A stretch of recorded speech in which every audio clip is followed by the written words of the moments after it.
Welcome to the Church of Mabus radio show. It's Friday night, 7:05 p.m. Central. Listen, United Public Radio, 107.7 FM, New Orleans. And we got Wham here with us tonight.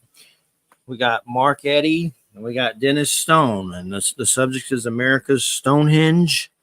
And we'll see what else we get into. And yes, I survived the hurricane, and we watched Deadwood during it. I've been rewatching those the old Western Deadwood, and it fit with it pretty well for some reason. But as far as it missed us, we got a lot of rain, which was not good, flooded and all that stuff. But the way the hurricane went, it just like skirted us, went like right over us like a tire, and just luckily didn't stop. But prayers to all the people that had to go through it. I've been through Michael, so I know it sucks. But luckily we missed it. It was weird because, like I was telling Mark and Wham, there was no wind.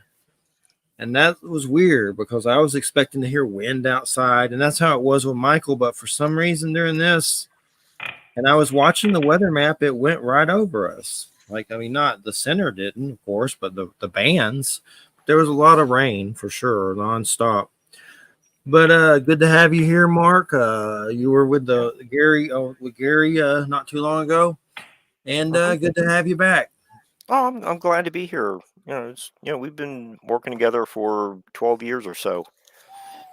Yeah, you've been around. I couldn't believe you had an iCar T-shirt. I had Joe on the phone recently. What was it, today or yesterday? And I told him you had an iCar shirt. But other than that, I mean, it's cool.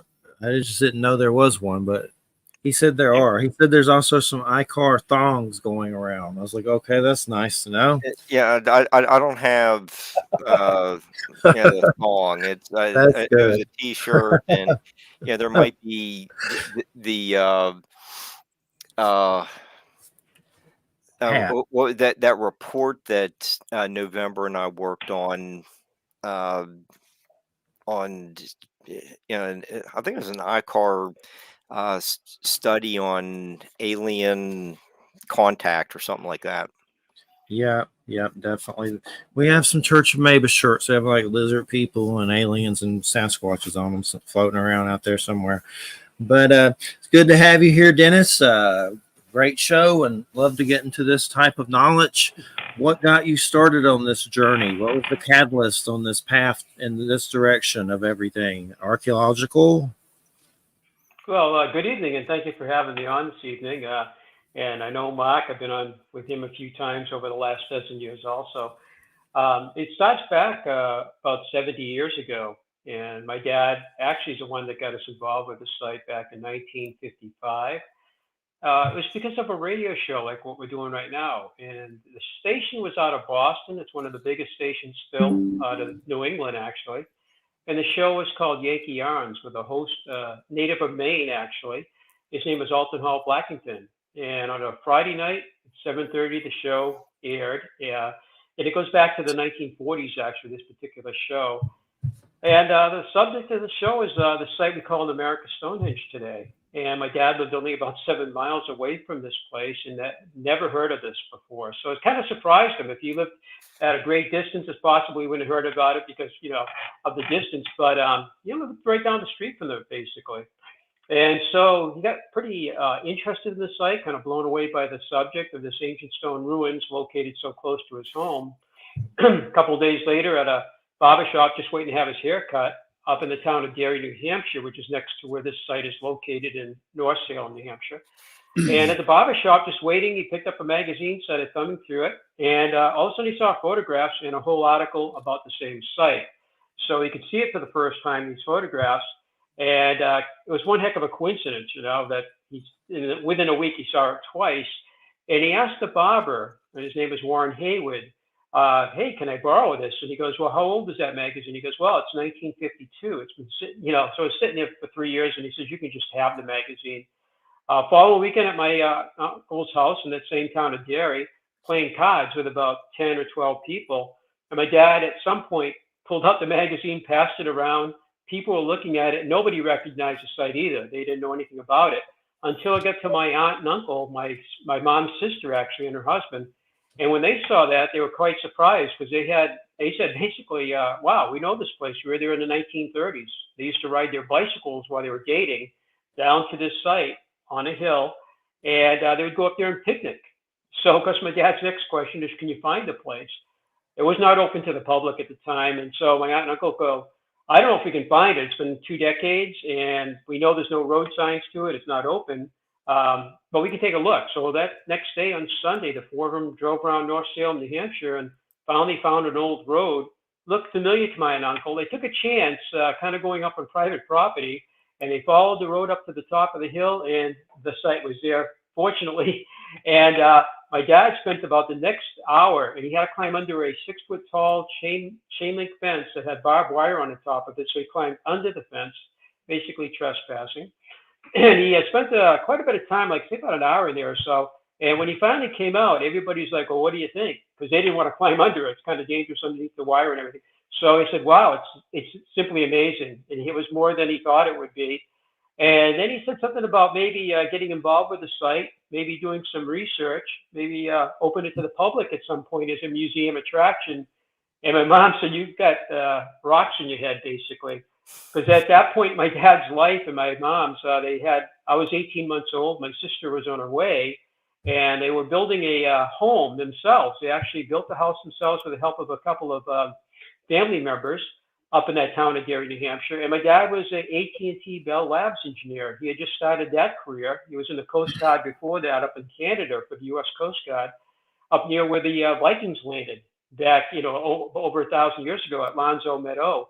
He was right across the bay from there, actually.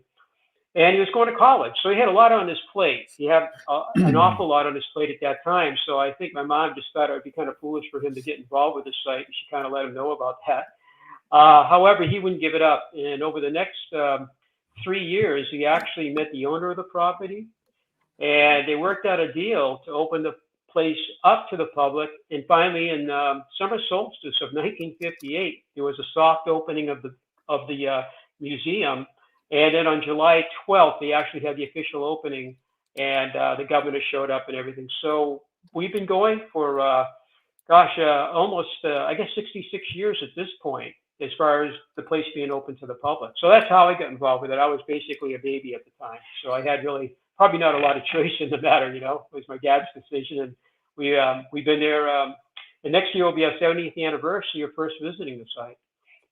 What's up? I was looking at the main site of it. What's up with the alpacas there? What is that? Is that a common phenomenon? Or they just keep them there? Or are they raised there?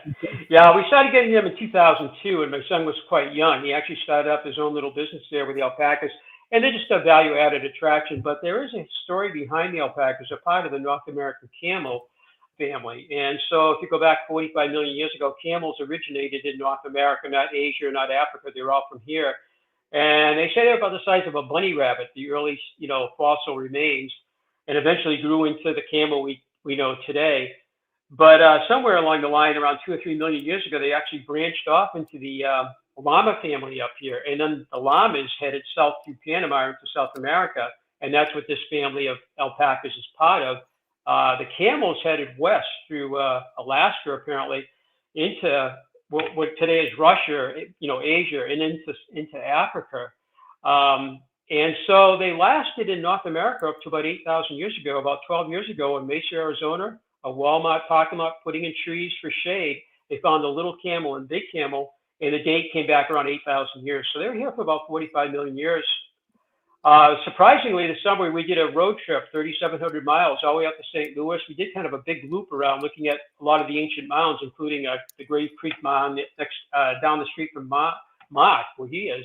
Yep. And we got out to somewhere, I think it was Alabama, perhaps. We saw so many different mounds out there that I'm confusing some of them, but one of them had actually a jaw.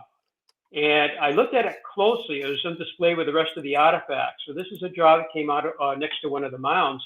And as I looked at it, it said llama jaw. And I was quite surprised because I've seen camel bones before. I'm like, wow, there's a piece of evidence, that the llamas were here. So we not only had pyramidal mounds in the United States going, partly into Canada, but the the camel family was here and originated here in North America. So they're kind of part of the ancient past, if you will. So Cool. historical or prehistorical. So what do we know about who put it here? What have we gathered? I mean, that's the mystery, right? Or have we figured something out? Yeah, it's still a mystery as to who built the site. It's one of, just to give you an idea, there's about 800 sites with similarities to our site, going from Ontario and Quebec, Canada, down to Virginia. When my dad got involved in the 50s, I think they knew of about maybe a couple dozen. If you go back to 1946, when the first book was written about us, called The Ruins of Great Ireland in New England, by a Hartford resident, William Goodwin. He lists in the front of his books in 1946, 16 sites in the Northeast. And today that number is 800, and it covers a much broader area.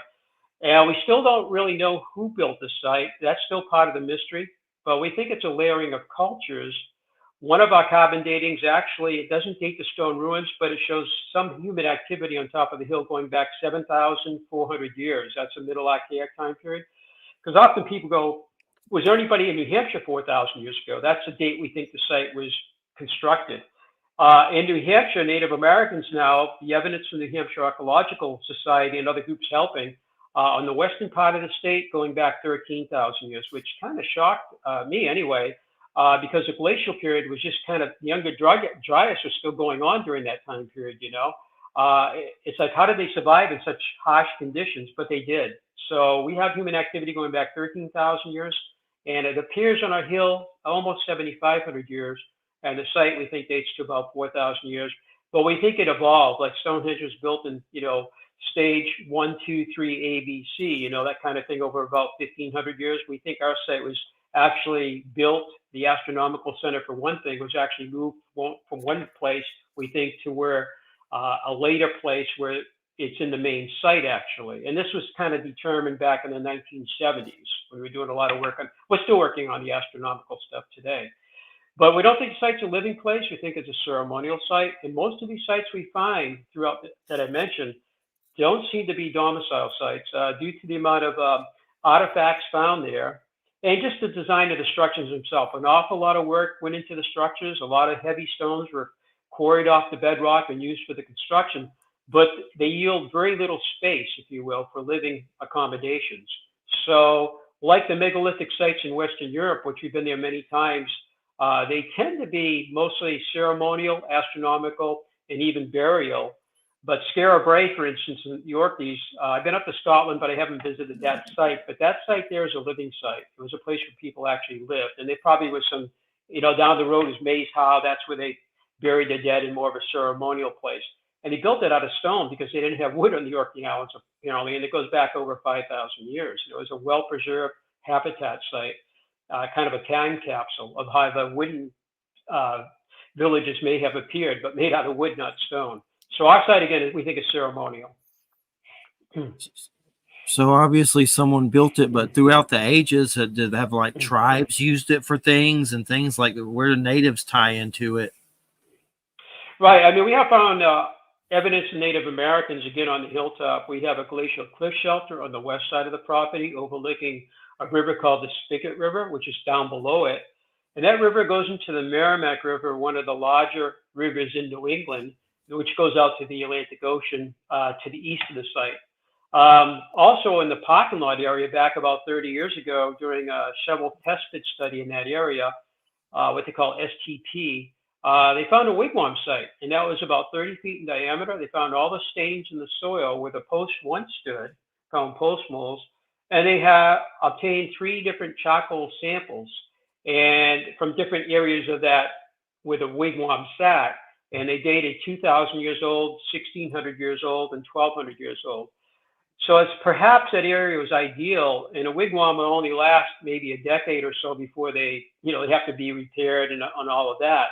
So it could have been an area that was used, abandoned, and used, or perhaps continuously used. But it was about 800 years that, you know, somebody was using that area in our parking lot for living, and about 150 feet from there, we found a cooking rack. Again, 2 post moles and 2 fire pits. And that was about 30 years ago. They didn't date the charcoal. They ran out of funds at that moment. They had done several carbon datings on the site around that time period, and they used up the funds. So that charcoal fire pit wasn't dated, but it looks like the parking lot area was a village for Native Americans. So what their relationship to the stone ruins are is still unknown, but they are kind of right next to it, down at the bottom of the hill, where the site is on top of about a 360-foot hill. And it covers about 110 acres. Wow. Was anything weird happen there at all? Any stories about anything strange or anything? Well, over the years, we've had paranormal researchers. We got one coming up October 4th with one of the pretty well-known New England paranormal people, and he's bringing in a woman who's in the UFO area, and they're going to do a nighttime sky watch up there.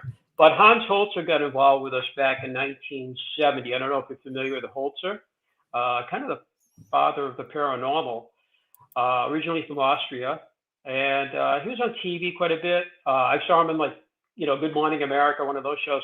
But he wrote many books. One of them was Ghost I Met. But Hans began coming to our site. He lived in the New York City area, and he used to come up starting in '70, and he came up through that decade. And by 1992, he wrote a book called Long Before Columbus, all about our site and all about the psychics that he brought to our site. Starting in 2020, the Travel Channel under Discovery Network started a show called The Holzer Files, and David Schrader was the host of that. Yeah, that show is all about Hans. He died in 2009, the same year my dad did. And the show was on for 2 seasons, and the second season, we were part of it. They filmed this for over a week, and they had their own experiences up there, both, I guess you call it EVA, if I'm saying that correctly. They got recordings, and they also got one of Hans' daughter, who I had never met before. When they were filming, she came up because in the '70s she was a child, very, very young. She didn't come up during that time period. She brought her dad's camera that he used to use on some of his, research, and they took a picture inside the Oracle chamber. And on that picture, you can see a silhouette of it's like pure black silhouette of a human being standing at the entrance with his camera. And if you watch the episode, it's called Ancient Evil. I think you can stream it on Discovery Network or right on Travel Channel. You can hear the whole thing. It's pretty interesting. So that's just one paranormal kind of thing. We've had UFOs in the area, of course, famous ones. Because of Hans Holzer, Betty Hill came to our site 50 years ago, 1974, November 12th. She wanted to have a reading by Ethel Myers, who Hans had brought up, and flew her up from New York City, I guess. My mom picked him up at the Manchester, New Hampshire airport, brought him to our site, and Betty heard about it through the newspapers or something. And are you familiar with Betty Hill too? Barney and Betty Hill? Barney, yes, I am. That's what I was wondering. Yeah. That's what I thought you meant. Yeah. Yeah. I didn't mean to quite get into her, but she's pretty well known. Every time you turn on TV, you'll see that episode about them. The whole experience back in 1961. So she came for a reading in 1974, like I say, November 12th. That was the third time he came that year with different psychics. And Ethel Myers at the time was pretty well known. I don't know. I was there that day too, and I met them all, of course, and I had already met Hans over the years. But I asked Alexandra, his daughter, maybe she can look this up. Maybe there's a recording of that actual reading by Ethel Myers of Betty Hill's experience. That would be quite a thing, either just a recording or maybe they got it on film, because Hans recorded everything, She said she was going to try to look for it, but her father's files, like my dad's files, are so extensive. I should get back to her and see if she found anything, Interesting. So that was pretty cool. Yeah, so you can watch the Hans Holzer episode. That's just one of them. Jeff Belanger is a big New England. He does Ghost Adventures. He's one of the writers for Ghost Adventures on Travel. He's been to our site a couple times and done some things on our site. And again, October 4th, we have a thing coming up, paranormal. And we've had them pretty much going back for years and years, probably to the 70s, usually in the fall, before Halloween. A lot of people get interested in it, particularly at that time of year. But UFOs in our area and actually over our site, and I've seen some things here at night. that were pretty amazing. You know, our house sits on the west side of the property. We bought 2 acres in 1985, built a house in '86. It was in a cul-de-sac. Fortunately, it abuts our property, America Stonehenge, so we have direct access. And you know, I saw an amazing thing in probably 3 years ago in February. It was just a bright light south of the Manchester airport. That's where I began my flying because I had a flying career. But that's where I saw a bright light. And I'm pretty familiar with aircraft. I flew about 30,000 hours. And this thing was extremely bright. I thought initially a landing light. I'm like, I don't see strobe lights, beacon lights, no logo lights, nothing else. All of a sudden, this thing went straight to the ground instantaneously, you know? And it really blew me away. I've never seen anything like it. It was not a meteor. I mean, over the years, I flew for UPS too out of Louisville. We flew all night pretty much, and we saw things in the sky and all of that, meteors, satellites, and other unusual things. But this really kind of blew me away. I asked Kathleen Martin. She's Betty's niece. She's on MUFON, and she wrote the book with Stanton Friedman. Have you ever seen this over ground in the water, you know, straight down into the water? But this is below Manchester. There's just some small brooks, ponds. The Merrimack River is further away. I mean, and the Merrimack River is not that deep. She goes, yeah, Skinwalker Ranch in the reptilians. I said, oh, okay. You know, that was her answer to going straight down into the ground. But I suppose whatever technology they have, the Earth at that second doesn't exist. They're just going whatever, you know. It was pretty amazing, though. Yeah. Go ahead, Mark.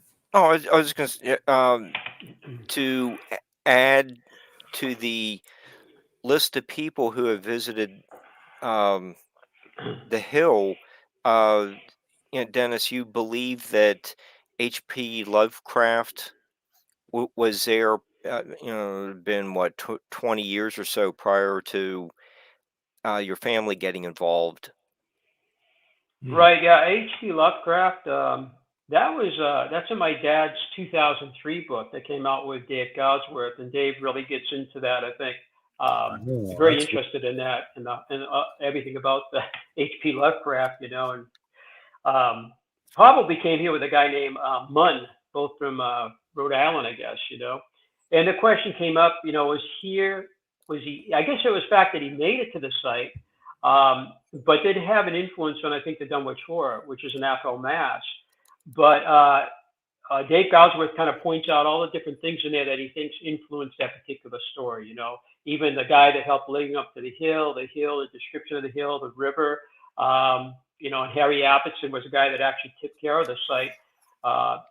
And then Goodwin used him to take care of the site when Mr. Goodwin got involved this is a little bit later, back in 36 and 37 when Goodwin first got in. But H.P. Lovecraft was sort of there before that time. And I'm trying to remember, Mark, you remember the date on that? Was that around 1929 he might have visited?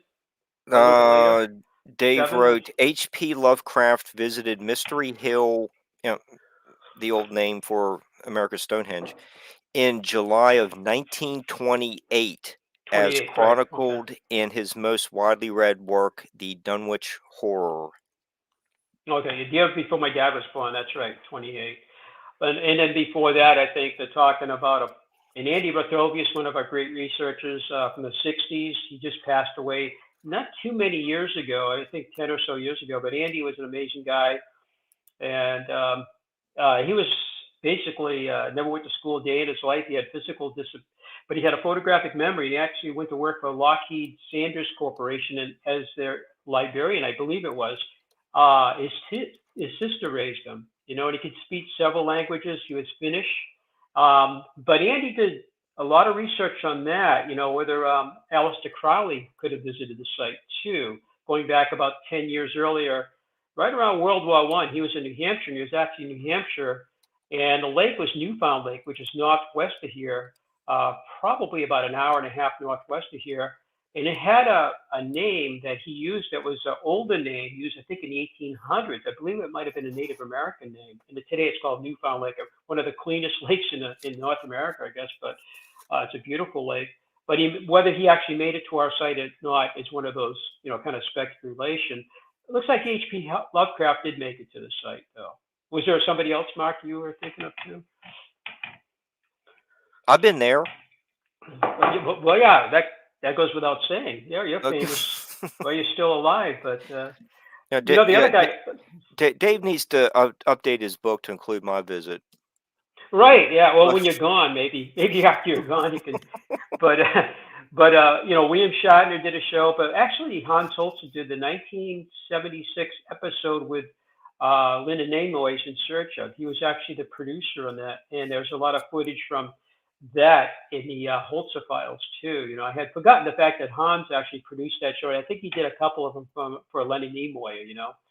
And before that, Rod Serling did us back in 1970 with what was his name, Arthur C. Clarke, on a show called The Unexplained on NBC. So back in the day with three networks and NET TV, it was kind of people watched one of the three networks and sometimes educational TV, although that shut down, I think, early in the evening. So we were on one of the three big networks at that time. And again, it was Rod Serling that did us, which is pretty cool, And then, so it goes back to about 1970 with that. About 1,000,000 years ago, I interviewed Stanton Friedman, and I know we spoke about Betty and Barney Hill. Oh, okay. Yeah. Definitely 1,000,000 years ago. It was a long time ago. Well, Travis Walton visited us too in 2018. So I met him twice, and he came all the way out from Arizona for an event in New Hampshire at the Exeter, which celebrates both Barney and Betty Hill, and also a incident that happened about, 1965. So 4 years later, after Barney and Betty, there was a big incident in southern New Hampshire, and they have a UFO fest every year. They just had it, I think, 3 weeks ago, and Travis came out for that. I met him there. And then he came out a month later and he came to our site and I gave him my little VIP tour. He was really very, very, very nice guy, and he flies too. He does it for pleasure. I did it for work and I enjoyed it too, but very intelligent too. And I got a chance to talk to Calvin Parker too. He was supposed to be at an event with us, but he was kind of sick. And this is 5 years ago. And I got to talk to him. They introduced him to me on Skype before he spoke to the audience, and he was, of course, I guess he had met Betty, like Travis has. And it was a very, very nice conversation with him about our site, too. So, but down the road, we got another UFO guy, David Fravor. He's a Tic Tac, the Haunted. He lives in Windham, New Hampshire, and that's where one of our stone structures exists, only about 7 miles away. I think David's from Ohio. He was living in San Diego, and in 2004, he had that whole thing with the Tic Tac off the Nimitz. And then he was in front of Congress last year testifying. So I'd like to meet him. He's only about 7 miles away, living in Windham, Was he on, I know they had some of those Tic Tac people on Skinwalker Ranch, the show, and they got sick or something like that. I don't know if he was one of them as possible, but they had their own kind of UFO equipment, monitoring equipment that was pretty advanced, and they had a lot of trouble with it. But he may be one of those. But that's one. Yeah, it's one of the secret of Skinwalker Ranch. But lately with that show and the spinoff Beyond Skinwalker Ranch, they're getting into all these ranches being like special sites that have abilities happening. And there seems to always be a tie-in with native stuff like drawings on the caves and stuff. But the creepiest thing about it all is the government involvement on that show. Like there's a lot of government spooks on that show, and that makes it even more scary or weird, makes it weirder. But yeah, it's always interesting how these sites attract phenomenon and activity. And the main reason we do this show is when I was younger, I had testicular cancer at 17 and then went through chemo, and then my father passed, and I started to attract phenomenon like UFOs, seeing beings of light. And that's why we've been doing this. And the time I interviewed Stanton Friedman, I used to do little interviews where there was no audio and you just typed words like old school. I call it old school AOL, like text interviews. But I helped Stanton do that interview in the chat room. He just sat there, typed answers while people asked in text, no audio. So that's how long ago it was. A long ago, yeah. But yeah, Stone Age. Definitely. And but the site sounds phenomenal as far as what are some things about it that really stand out that are unique to you, that mean a lot to you, like knowledge wise about it? Well, it does have, we started researching the astronomical alignments back in 1965, and that's the year the book called Stonehenge Decoded came out. And a lot of research members, my dad included, read the book. And at that time, CBS came out with a special called, I believe it was The Mysteries of Stonehenge. I saw it back then. it was aired live. And then we saw it in the mid 70s at a library in a neighboring town. They had the actual, we watched it over there at the library around 1975, again, just to see it, but I haven't seen it since then. But that TV show on CBS really, kind of lit the fire in people's interest in Stonehenge, and it's never waned since then, I don't think. Gerald Hawkins was the author of the book, and he actually had the papers, I guess, kind of the script or whatever, getting ready in 63. By 65, he published it. We used to carry that book in our bookstore at our museum, back in the 60s and 70s.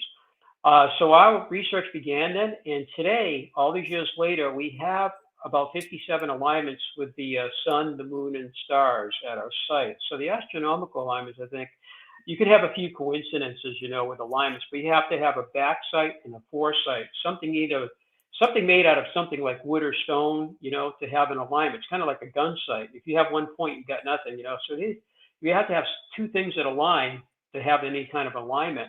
And so the first clearing actually was made in 65 by one of our young staff members. He had been with us since 63 when he joined us at 15. By 17 years old, he was actually starting to clear out 800 feet of trees to what today is called the winter solstice sunset. He had to clear them from the main site into the southwest to a monolith that we knew stood out there. Even going back to the 1930s, the first researcher realized there were these standing stones out in the woods, basically, the dense woods with all these stone walls kind of attached to the stone walls. So they were kind of a curiosity. And that TV show and the book really kind of pushed us towards looking to see if there's anything to it. So that first clearing he cleared in 65, it took him all summer to do that. And then I think in 67, he worked on it a little bit more, but the winter of 67, on the winter solstice, he actually went up and took the very first photographs, and they're in my new book. And I didn't know about the first photographs until about 3 years ago when he's still in contact with me, talks to me quite frequently. And he says, I got some pictures I took by myself in 67. I'm like, what? Because I went there in 1970 with my dad, a neighbor who came down from Gary, New Hampshire. There's a recent snowfall. It was over a foot of snow. It probably was like 14, 15 inches of snow on the ground. So we met him at his family's house. He came all the way up from Virginia. He worked at the Newport News. And he came up in his bug-eyed 1958 Triumph, and he was up for the holidays. And so he met us at his house. He had built a wooden snowmobile. And from his family's house, which abutted our property, he went through the woods a half a mile, breaking the trail so we could walk behind him. And we got on top of the hill. And there were a few clouds up there. We were kind of worried if the clouds would obscure the sun. But as he got close to around 4:20, I guess, in the afternoon, 4:24, whatever, the clouds were it was beautiful. Just a few clouds. A few others had just dispersed or whatever, moved away. And all of a sudden you saw the sun. It came right down. You could see the whole over the sunset, right on top of the winter solstice sunset. It was really, really beautiful because we thought is that photo? That's the photograph there. And actually, I think that is the photograph from 1970. Yes, I think it is. You can see the snow in that picture, too. My dad did a painting of that right after that. However, like I say, 2 years ago, Warren, dropped it, says, I got a picture from 67. And so he actually had two of them. And in my book, I think, Mark, you've seen that picture there in the book. So that guy is a very fascinating guy. He actually he was the top of his class. He went into nuclear engineering, and he put the two reactors on the Nimitz. Because David Frater, that's the aircraft carrier that he had the Tic Tac episode with.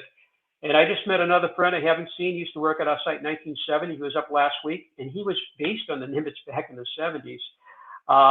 So this guy, Warren, anyway, he ended up all over the world in nuclear engineering, and he ended up at Osaka about 12 years ago, Japan. He was working for Westinghouse, ready to retire, go to Charlotte, North Carolina, finish up. I think that's where the headquarters was. And then he was going to, what he is doing now is living in France during the winter, and he lives on an island in Maine in the summer. And he travels. He's 77 now.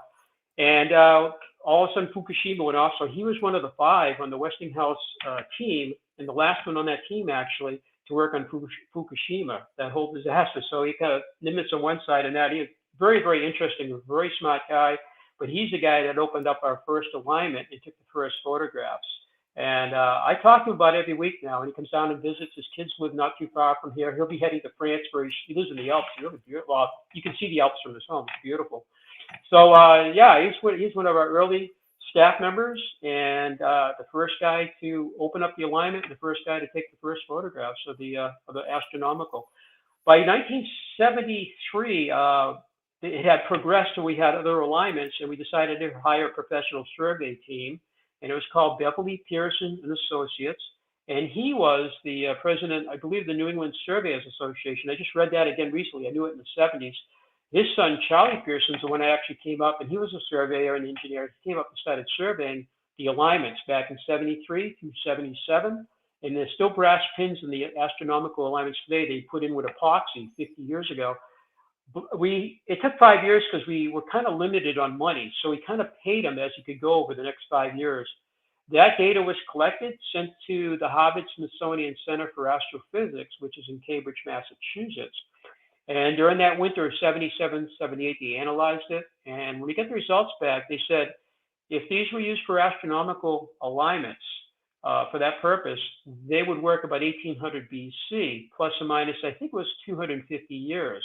And we have the gentleman's name that did the analysis. He goes, also, you have 24 star alignments. And we did not know that. We knew we had a true north, which is Polaris today. And the site was built 4,000 years ago. Thuban, which is part of the constellation of Draco, the dragon or serpent, was the pole star. But we were kind of shocked by that we had 24 star alignments. I mean, we knew we had one of them, but not the other 23. So today, all these years later, between the star, the moon, and the sun, we have about 57 alignments on top of the hill. I think one of the biggest things recently, and Mark is actually, Mark met me, I think Mark, about 4 years before 2016, probably around 2012. And at that time, we didn't know we had any serpentine walls. And all of a sudden in 2016, I retired from American Airlines. And in that spring, right after I retired in March, I started to find these walls. And particularly one of them, I walked over to it off one of our snowshoe trails. We use it in the summer for ATV so I can get around and everything. I got off my ATV, I walked about 65 feet through the woods because the sun shone on it.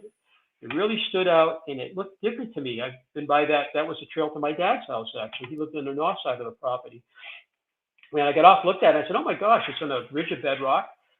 You can see the top, the bottom of the wall, and it looked to me like it had a stone head, and then the body tapers down over 27 feet to a flat stone that's rectangular with kind of rounded corners.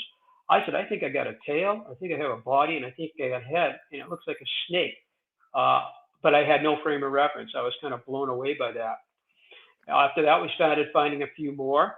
And that spring, late spring, I had a couple of interesting visitors. Scott Walters from America on Earth. He was on History Channel and Travel with the Show. He's the host of that, and his wife. And there was like an entourage, I think, of about 15 to 20 people with him. Alan Butler from England. He's been on History Channel and Travel Channel, and his wife. And I said, hey, I got to show you something here. I said, I think I have some serpentine walls here. I said, I don't know. Maybe I'm wrong, you know. And I took them out and started showing them. But by that time, I had found 3 or 4 of them that looked like serpent walls. And they were kind of like, yeah, I think you've got a serpentine going on. Scott Walters had already done a show about the Great Serpent Mound in Ohio. And he did one about one, I think, in Canada. And the other one was in Scotland. And it was a stone wall shaped like a snake up in Scotland. I've been to, like I say, Scotland, but I've never seen that. And from his experience, he said, I think you're right. You know, I think you have a serpentine going on. Today, 8 years later, we have, we think, 16 serpentine walls on our site. And 17, I went to a meeting in Connecticut, and a gentleman spoke, and I looked at his book before he talked, and it was called Ceremonial Stonework. In the back cover, it had, a little description. It says, located all over this property, about 8,000 different structures, 25 categories of structures. And I thought it was all of the Northeast, and it turns out it's just the town of North Stonington, Connecticut. It's 35,000 acres and has, like I say, 8,000 different structures. I was blown away. I've heard of other sites in Connecticut, but one of the categories of the 25 is serpentine walls. He's got the same thing there. He's got 400 of them, it turns out. They're linear. They have 90-degree heads, so they're rectilinear. They can be curvilinear. Also, some loop around. They curve around almost like they're biting their tail. And by that time, I already found, I think, a couple of those that shape too, where they look like they're biting the tail on our property. And then he spoke. After he spoke, I wanted to talk to him. He was quite busy. He was surrounded by, there's about 100 people in the audience, so they were all around him. And I got to talk to his wife. She was talking with people too. I finally got in to talk to her, and I, introduced myself and my wife. And then I described what we had found at our site, and she was very interested in that. And I told them, please come up and visit us, which they did. So that book was amazing. I still have that in our museum. We have several copies of his book called Ceremonial Stonework. And that's just one town with 8,000 features. And the features of the 25 categories pretty much match everything we have on our hilltop.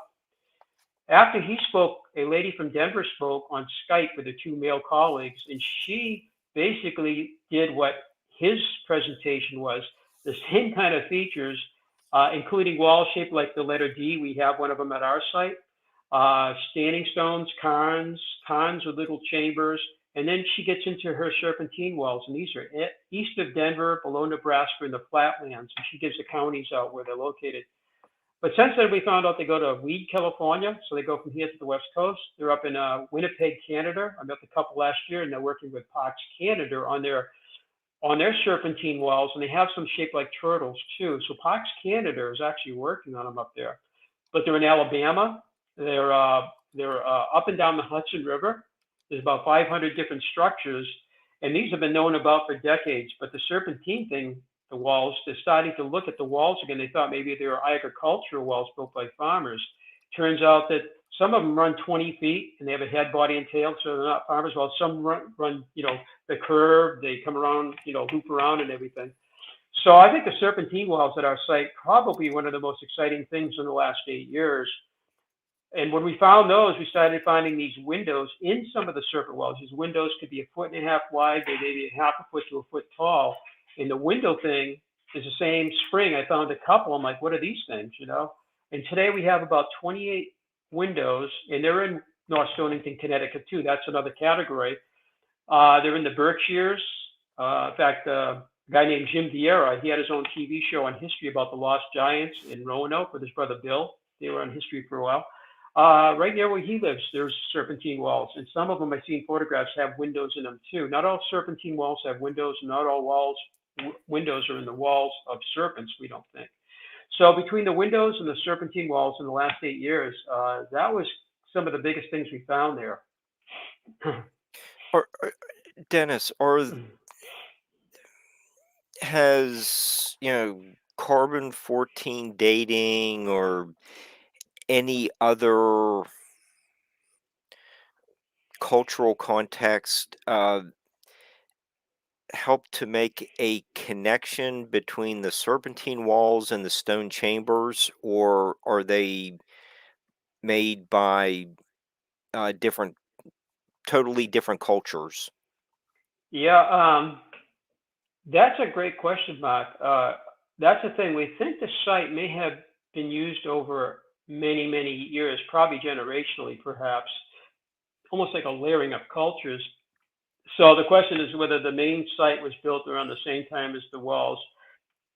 There may not have been exact dates they were built, but I think that they're a part of that whole thing. I think one of the dates we have 16 carbon datings we did since 1967. And we also did more recently optically stimulated luminescence dating. And that was done in 2020 when they came and took the cores. They took 4 samples, and it took 2 years to get the results back. That's pretty normal now. Part of that's one of the serpentine walls. The biggest one we have is 2,550 feet long. It's twice as long as the Great Serpent Mound in Ohio, which we visited last year. And it comes around, it looks like it's biting its tail like the Ouroboros. It's part of a chamber called the Watch House. The date came back on near the end of the tail. There's another hump, and we always knew that wall was kind of hump shaped. And that's towards the tail that turns 90 degrees, ends up in a pointed tail with one more stone beyond it, which we might represent a rattle. We find some of the tails have little stones beyond the end of the tail. So that repeating pattern does happen. I think it happens in North Stonington too, but I've seen it on our site. The date came back. It's a light test. It can be on dirt or sediment. It can be on rock also.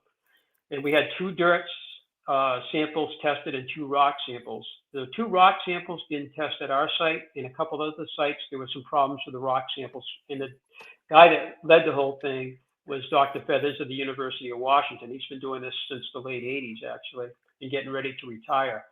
But he kind of explains why they may have not worked. But the dirt samples tested, and you build a wall, and everything up on our hilltop is built on bedrock. The whole hilltop is just granite bedrock. It does have right through the middle of the site, there's an earthquake fault line. The whole thing is bisected by that fault line. And so anyway, the wall's been on bedrock. So that was a surface that was there when the people built the site, and then very slowly wind-blown particles over the years and vegetation decay, you have soil building up. And in New England, it's about an inch. It takes about 125 years, but that's just an average. When you have a hill that's washing and erosion, so it takes longer sometimes, depending on the lay of the land. In some areas, the land is flat, or it's like a little basin, and that collects, of course, sediment quicker, But this wall where it humps, the land goes flat for a couple feet, and then it goes down a hill. So very slowly, the dirt built up, and then the dirt goes in between the rocks in the wall. And that's where Dr. Feathers got the sample, and it dated to 1400 AD. A lot of criticism on our site and some of the other sites is that farmers must have built these because it's not supposed to be an ancient culture of stone builders in the Northeast.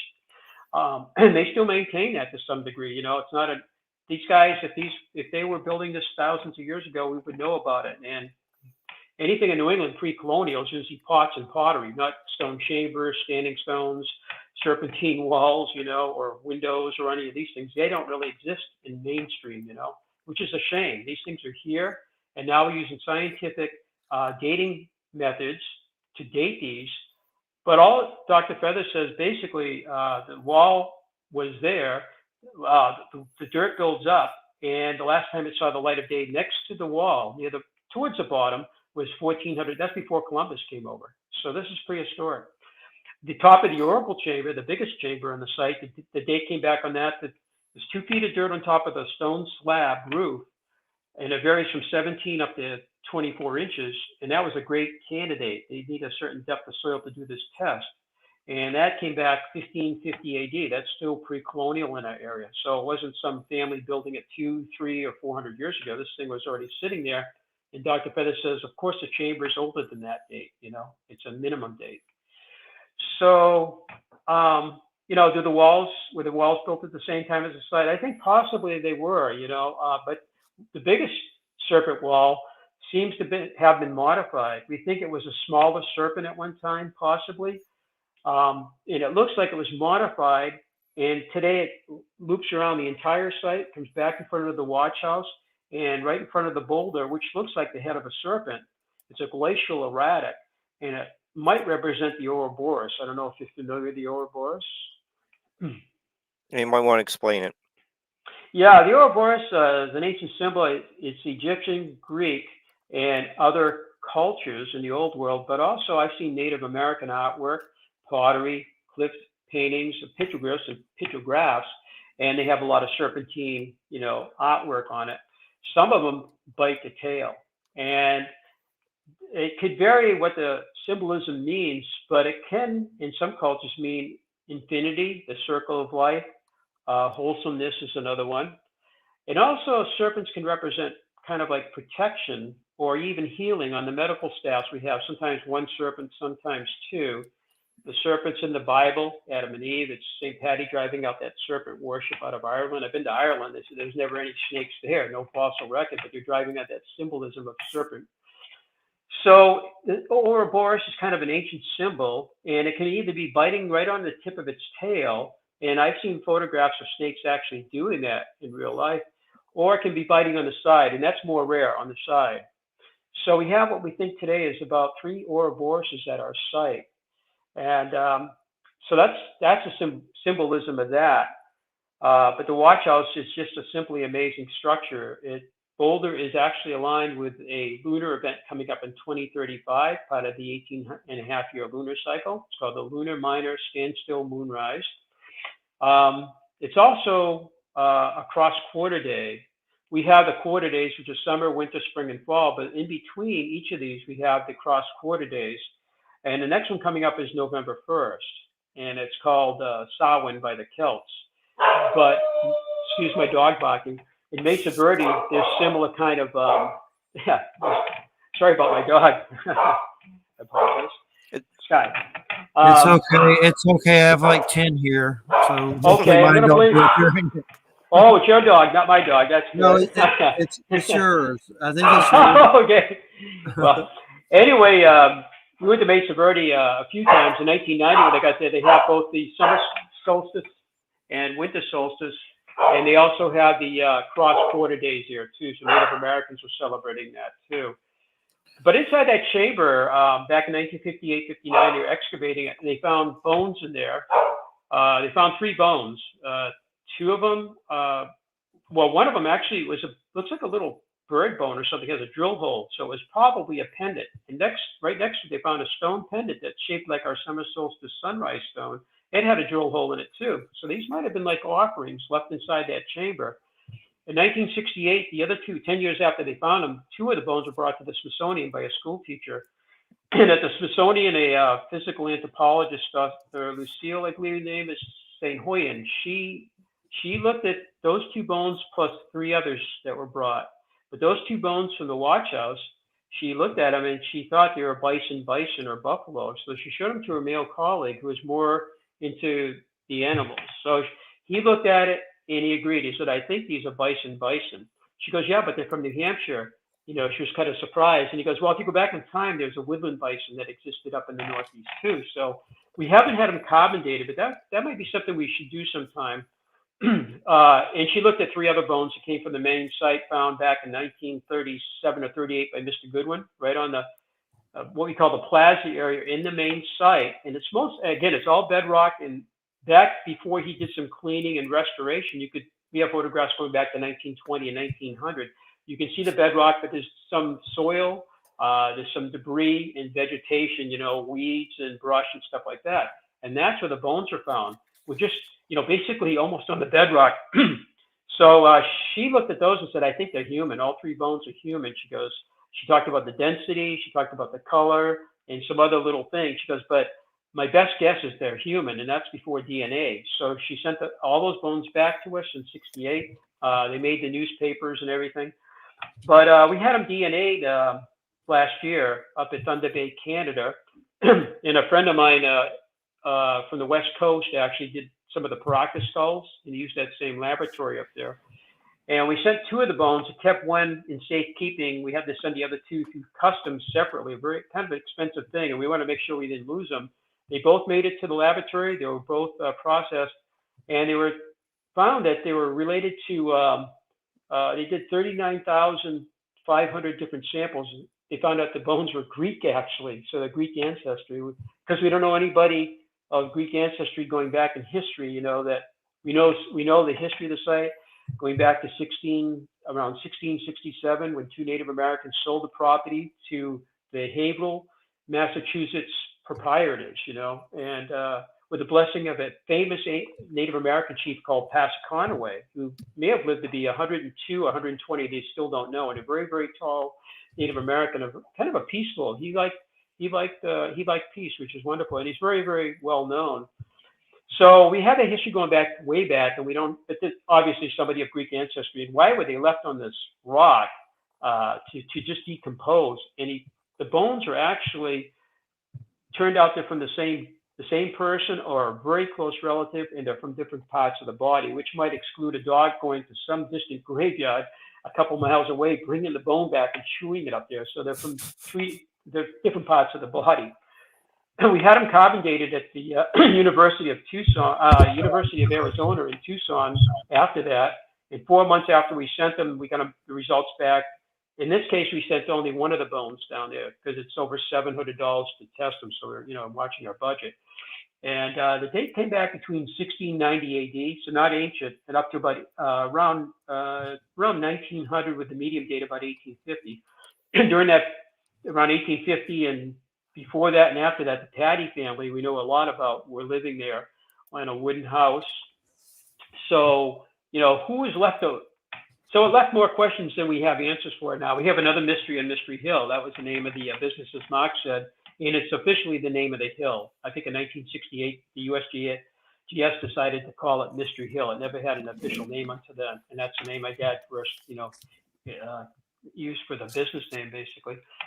So, so we have done DNA, we have done LiDAR, we have done, we've had, let's see, drones. We've been using drones, infrared cameras, and we've been using, the OSL dating. So we're trying to use the latest technology to get answers of all the different questions people have about this site.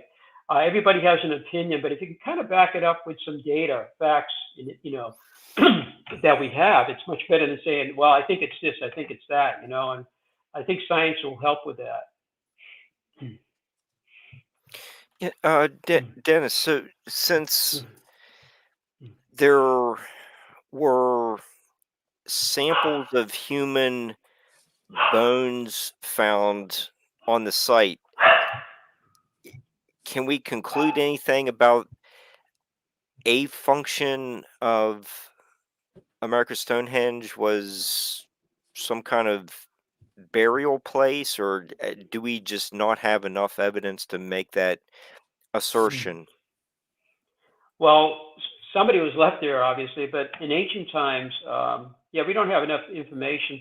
So Mr. Goodwin, the first archaeologist, kind of an antiquarian, actually started cleaning the site back in 1937 after he bought 20 acres of the hill. And he bought it from a guy named Fred Dustin, which was a member of the Patty family, actually. So they cleaned the site, they cleaned up the brush, then they started cleaning up some of the debris, and they took stones within 3 feet of a structure that may have fallen off and placed them back on top. But everything was recorded before, not only by his right-hand man, Malcolm Pearson, the gentleman my dad bought the site from later. Malcolm was a photographer.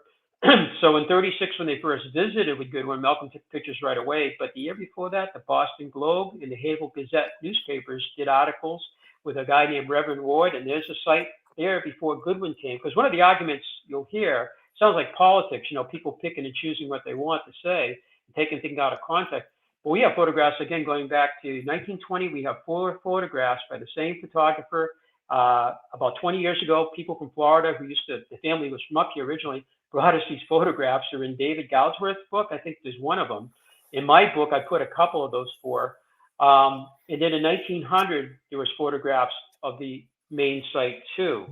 So we know what the site looked like before Goodwin ever came in 36 to look at the site. And then in 37, he bought the property. But unfortunately, back then, archaeology is pretty, not as sophisticated, and the methodology has changed a lot. It's much more carefully done. We have all these different tools for dating today, and even survey equipment, LiDAR, all of that. But if he hadn't cleaned out the chambers, today they could take that soil and they would send it out to a laboratory. They could analyze the soil, look for different chemicals. I think potassium is one of them. I think phosphorus, perhaps, or and there's another couple that you'd look for.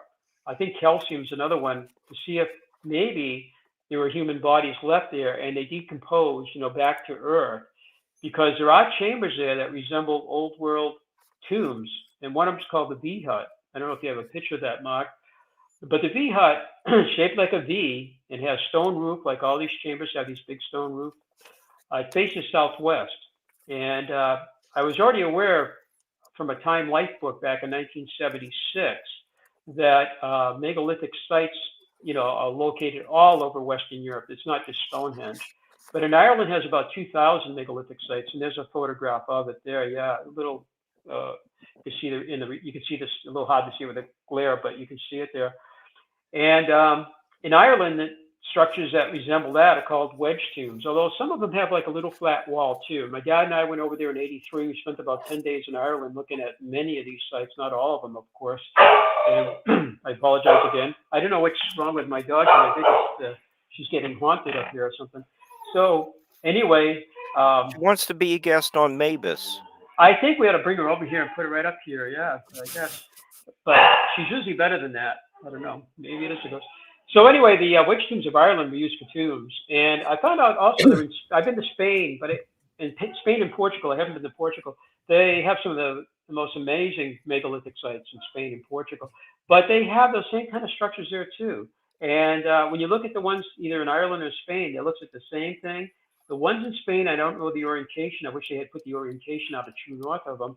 But ours has a basin on the left side. One of the ones in Spain has the same kind of basin, about 1/3 the size.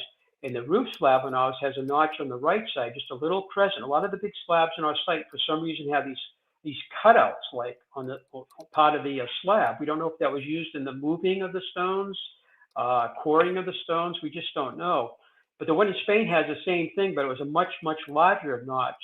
And then to the side of these structures, both Ireland and in Spain, there's these slabs of stone stood up on one side of the structure or the other.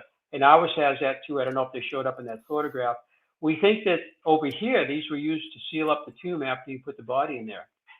So the size, the shape, and orientation of that structure is like what you can see in Ireland, and the shape is like in Spain. And they were known, I guess, to be used as tombs. Our east-west chamber, used to be called the Tomb of the Lost Souls, runs east and west out of true north. It's about 27 feet long or so. We think it was larger at one time. It was damage done to our site during the 1850s when the Patty family was there. They actually had people coming up there and taking the site apart, removing a lot of the stonework. So they were actually repurposing the site into local building projects, which is not unusual with these sites. You know, no matter where you go, you see parts of the structures removed, like in Avebury in England. When I went to Newgrange in Ireland, down the street is Knowth and Douth, and one of those had a crater. And I said, what happened to that? It was during the Potato family, and they put people to work building roads, and they used some of these cobbles from that structure and some of the rubble to build the road bases, you know, the road beds, you know, to put roads on. So they took this 5,000-year-old site and they started destroying it. And that happens everywhere, which is unfortunate. So that chamber might have been about 35 feet long originally. And it's similar to what I have seen in France near Carnac. And they're called galley or gallery graves. And they're used as tombs also. They exist in northwest Ireland, which we didn't get to. And they're also in Holland. They call them the Giant's Bed, the hidden bed. And they always run east and west, again, out of all those three places plus our site.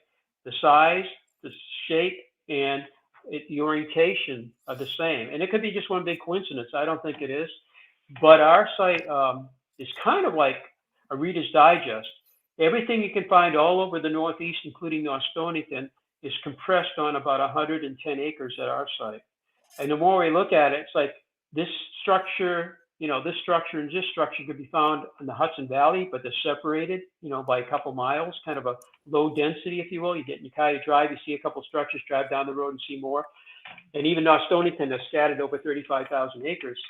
But ours is really a high concentration on top of that hill, these structures. So any Bigfoot or cryptid stuff that happens around there? Anything like that? Well, yeah, there's one mentioned in the town of Derry, where I'm from. It's in the Nutfield, the History of Nutfield by Richard Holmes, who is from Derry. And he puts all sorts of history in there, and also some folklore and some mysteries in there too, including a serial killer that lived in the area. So going back to these bones found on the property left there, you know, it's just like, oh, you know, you wonder about you just think about that. It's not that you know, you can't prove it. But the Bigfoot, yeah, he does mention a Bigfoot story in that particular book. Up in Lake Winnipesaukee, on the North Shore, there was a giant skeleton found there too. It's in Dr. Heald's book. And Dr. Heald writes about the history of Winnipesaukee, and he was writing for one of the local papers. Always interesting. I think he did his, you know, he did investigation, fact checking, and all that. But that was reported, I think, in the 1800s. But I don't know if you know Ronnie LeBlanc. He's from Expedition Bigfoot on Travel Channel, and Yeah. he's been to our site with his daughter. He's on my Facebook Messenger, and he's still on that show. I think unless it doesn't have a new season. I think it was on 3 seasons. I don't know what's going on at the moment, but he was going to be here last spring, and he reached out to me last fall to do some sort of an event at our place, and he was supposed to. On the equinox, I had Scott Walters back and his friend Haley Ramsey.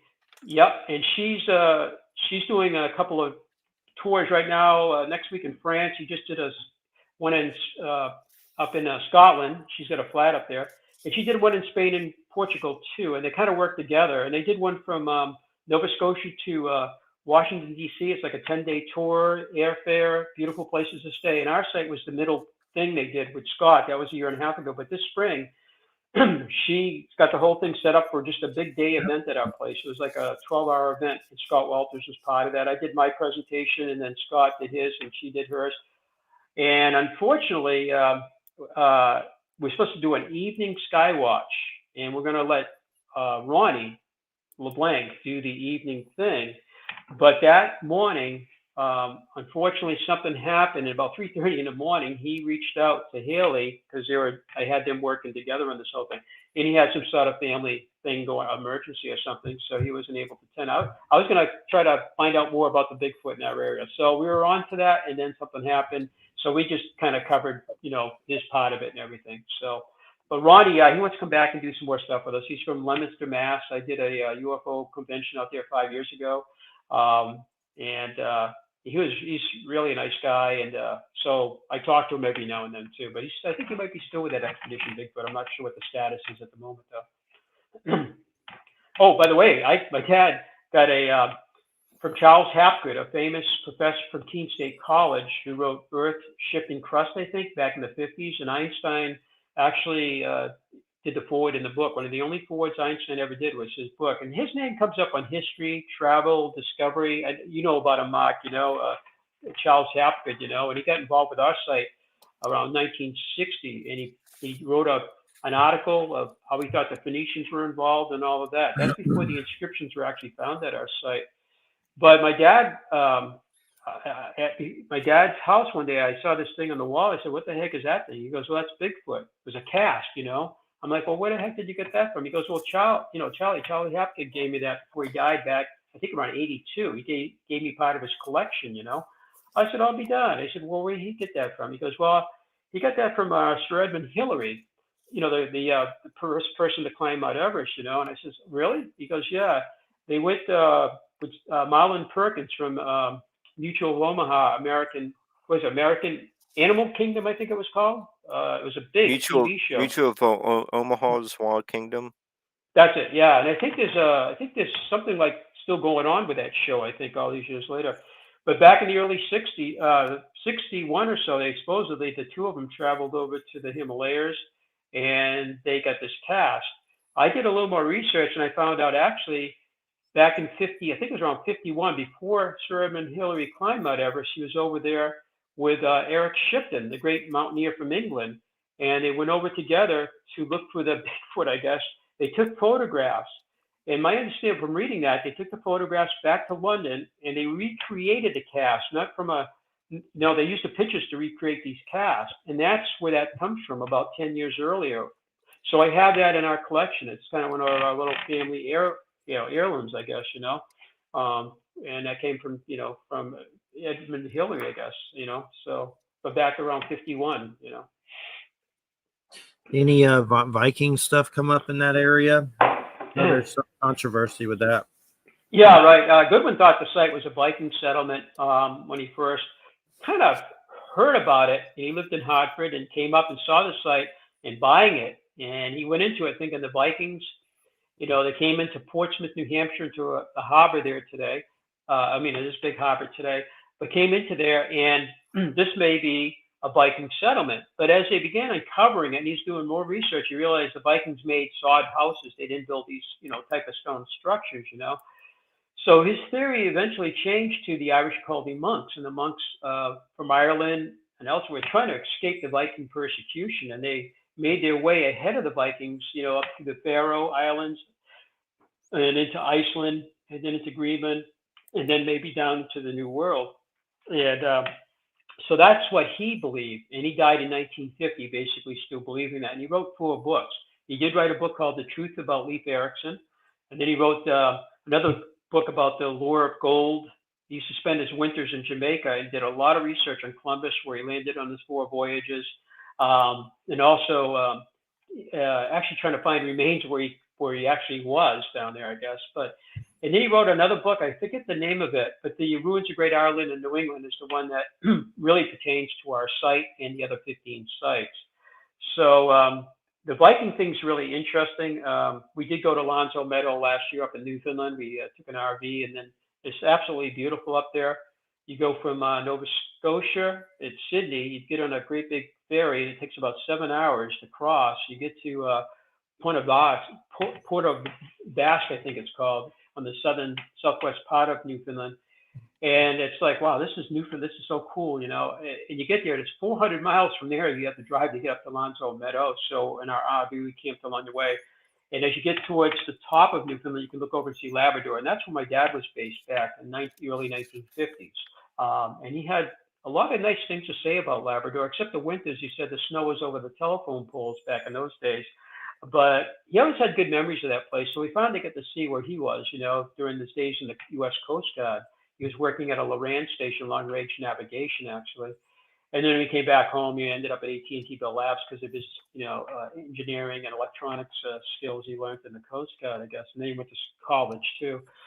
So the Viking thing, yeah, in our area, I mean, there's Scott Walters is really kind of big on that, the Viking and post-Viking era, going up to Sir Henry St. Clair in 1398, coming over from, he was a premier nobleman of Norway, Duke of Denmark, and Earl of the Orkneys, and with a fleet bigger than the Norwegian Navy at the time. He took his fleet supposedly in 1397 or so and came across. By 1398, he's up in Nova Scotia, I guess, and then he makes his way into the Merrimack River I mentioned earlier, heading west on that. And once you get in the bend where it heads up towards New Hampshire, you have to continue. And there's another river, which is a small, very small river that heads more west towards Westford. I can't remember the name of it, but there's a knight carved on this bedrock up there, and it looks like a knight with a broken sword. And according to legend, by the Zeno brothers, the Italian brothers that were familiar with, that he actually rescued, Sir Henry Sinclair supposedly rescued, they talk about this whole narrative of him coming over there, and his distant relative, Sir James Gunn, was like his right-hand man. And the crest they found, they believe, is that family crest of the Gunn family. And he may have died over there for some reason because the sword was actually broken. But there's a whole thing about that, the Newport Tower in Rhode Island, the Narragansett Stone, which is found not too far from the Newport Tower. There's the Erickson Stone, which is found down in that area, but in Massachusetts, very close to the Newport area, Newport, Rhode Island area. And even in Hampton Beach, New Hampshire, which is about 30 miles drive from here, probably 20 as a crow flies, there was talk of a Viking runestone found there, which I don't think it ever petered out. I think that was just one of these things that they went overboard with, you know. But the Vikings, yeah, my dad was the chief archaeologist back in 72 and 1973 with the Spirit Pond runestones, which Scott Walters has done a lot with too, up in Pompton Beach, Maine. And my dad worked on a couple of sites where they found sod houses. They actually carbon dated material from that, and it turned out to be close to 1400 AD, and that puts it back into the time period of post-Viking, pre-Columbus, kind of in the Sir Henry St. Clair time period. Not saying that he actually did that, but that's in that era right there.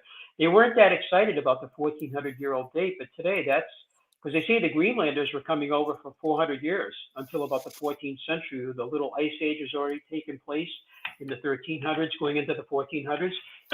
5,000 Greenlanders disappear. They don't go to Iceland. They don't go back to back to Europe, apparently. So that would be, I think, today even more exciting to find 1,400-year-old material from a sod house.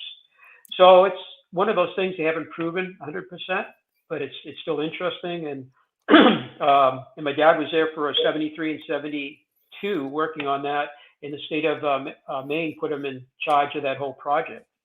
So, and I had forgotten that. I was just a kid at the time. You know, I remember going away for a long, you know, he had vacations from AT&T. He would go up there and spend his vacations up there digging, you know. Yeah, Dennis, since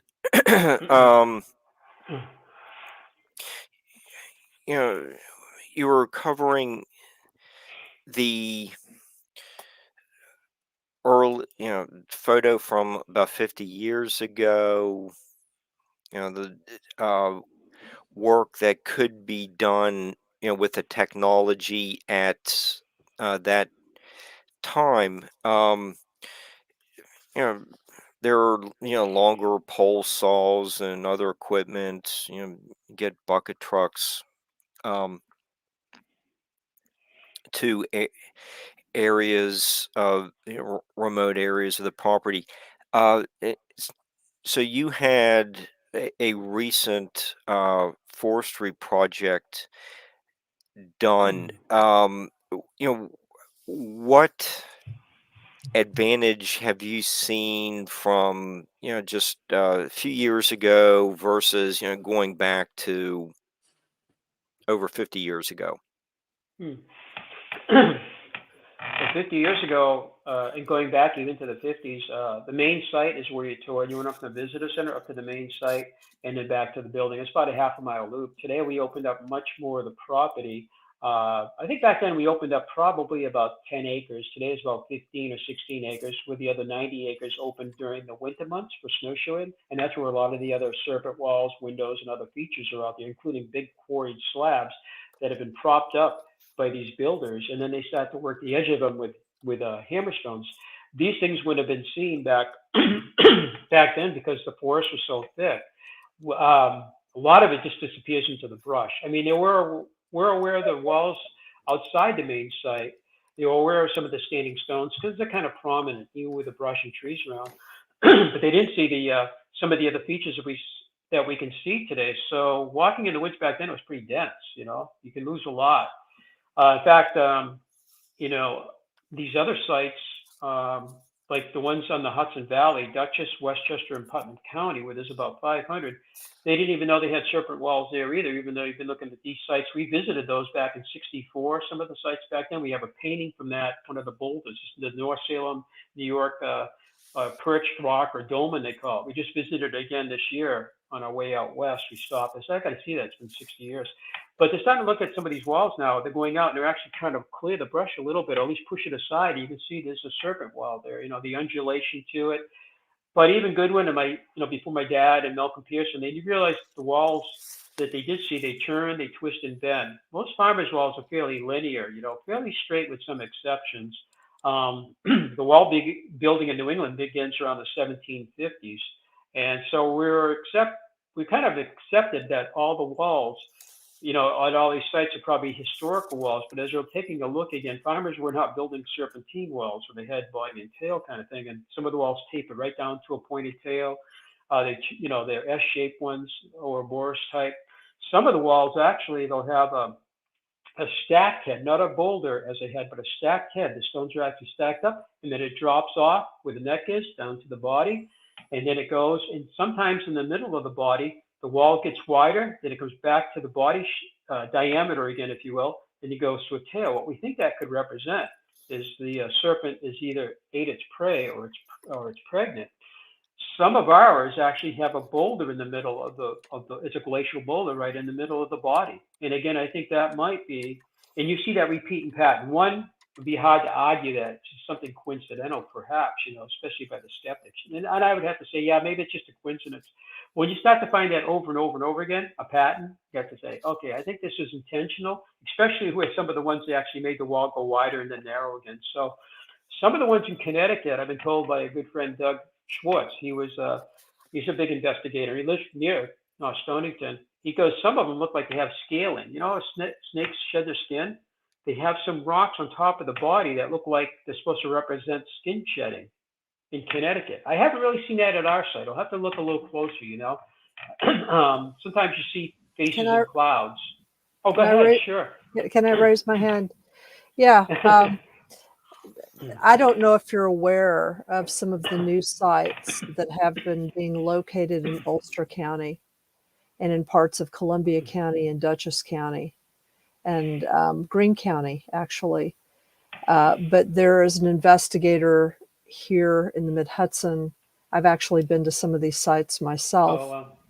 And his name is Glenn Kreisberg, and he's. So I know he's part of my dad's group. Yeah. Okay, Glenn, right. Yeah, He's been very involved in making sure that these sites are identified and preserved.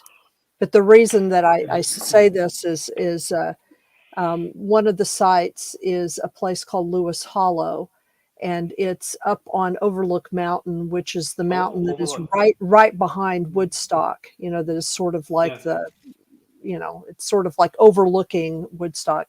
It's about 1,500 feet up, and it's got at least 3 major serpentine features or walls that they've identified, 2 that are largely intact, 1 that has been damaged by settlers took some of the stones to use for their own walls. In fact, there's a real good example of where you can see the difference between the serpentine walls and the colonial walls, because some of the stones were actually used to create a colonial wall, like right next to it. So you can see the difference in construction. And they've been able to, and they've been able to show or demonstrate that there are a lot of astronomical alignments to specifically these the walls. And there are also some other cairn features. There are turtle cairns, very clearly turtle cairns, and there are very large what are called kidney cairns that are in the area. It's not clear exactly what those cairns would have been used for, although they have some ideas. But there is one of the walls in particular that it lines up to the winter solstice.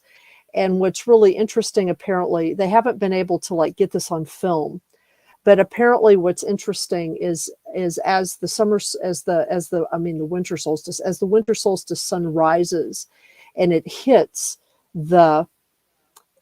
this particular stone wall, it creates a kind of ring effect, apparently, and it does have it. There is a kind of scaling effect that it has that they just haven't been able to catch it on film, because it's an optical thing. Tried to figure out how to actually record that is very difficult. But they're still doing some dating on the site. They're trying to figure out, they haven't found a lot of artifacts or anything with it, but there's a lot of lore that is site that goes quite a ways back. And there is actually a book that I would recommend to you if you've not heard of it. It's a woman named Barbara Alice Mann, and it is called Spirits of Blood, Spirits of Breath, the Twinned Cosmos in America. The reason that this book to you is that she both a traditional historian, but she's also a Seneca lore keeper. And she has collected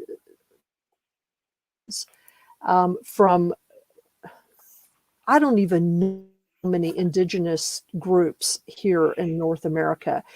And so a lot of those stories specifically have to do with mound building and effigy building and petroglyph building, petroform building that have not been recorded before. And she talks very specifically about, or records very specific accounts of what some of these snake effigies mean. They don't mean exactly what they mean in the old world. They sometimes they're similar, but and I do think that there's the possibility of layered meanings. I don't necessarily think that it's beyond the realm of possibility that other groups of people came things too, and I mean, who knows? The history of North America is not written. And there's a lot of unknowns. She might provide, if you go through this book, you might some interest. She also provides clues on how to read, and this is based on oral tradition, but also some archaeology that's been done by indigenous people and some older texts. I don't even know where she finds some of her archival sources. to be honest. I mean, she's just like relentless, you know what I mean? But she's able to provide some clues as to looking at some of these these effigies and buildings and stuff, and that might give a sense of what this might have meant to indigenous builders, because their symbol systems are not exactly the same as European or Egyptian or other forms of symbol systems, and they're not like completely, it's not like they're so different you can't understand them, but they're in some ways, especially the serpent stuff is very specific. So you just give you some ideas of how to read some of this stuff.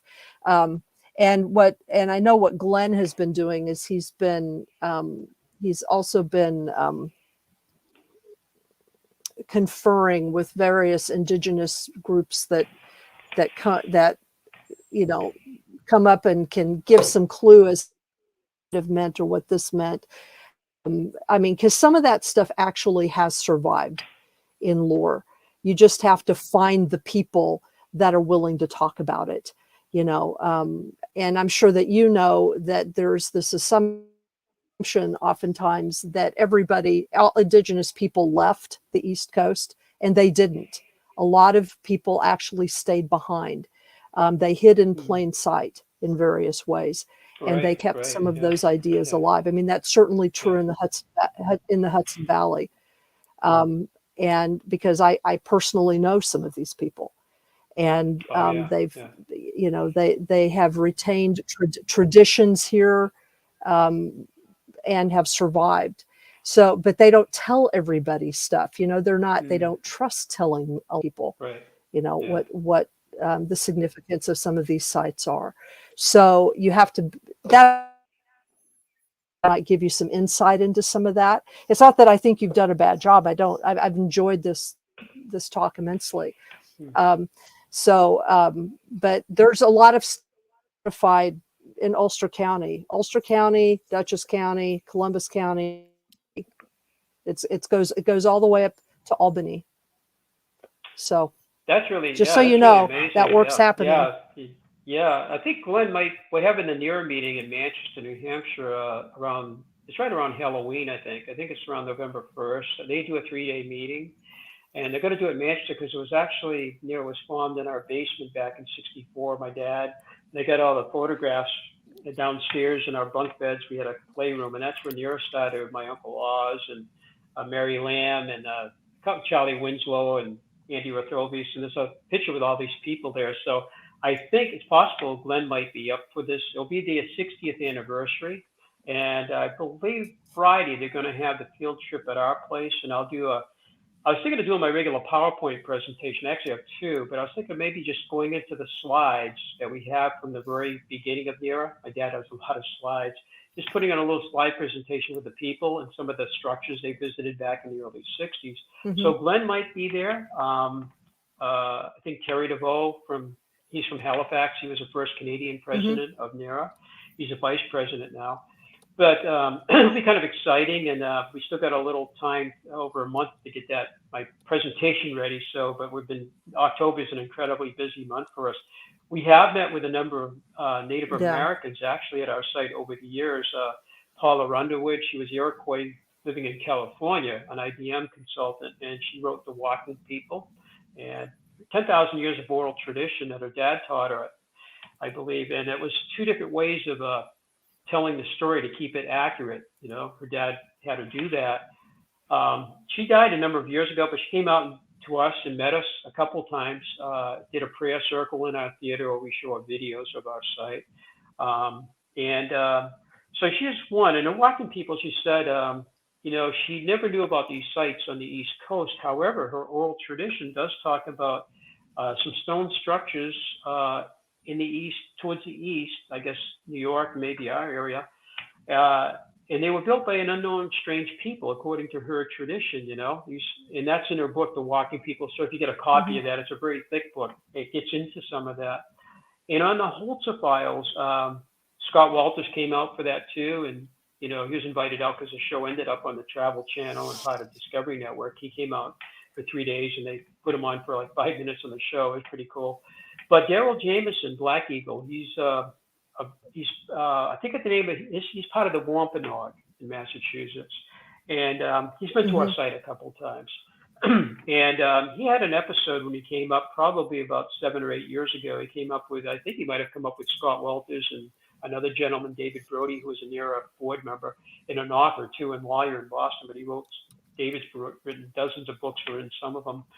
But anyway, he had an episode up on the site. So when he came back to film for the Holzer Files in 2020, he requested not going up on the site because it's an amazing place. But I had this episode last time I'm here because it's not in my blood that we built my part of it, built the site.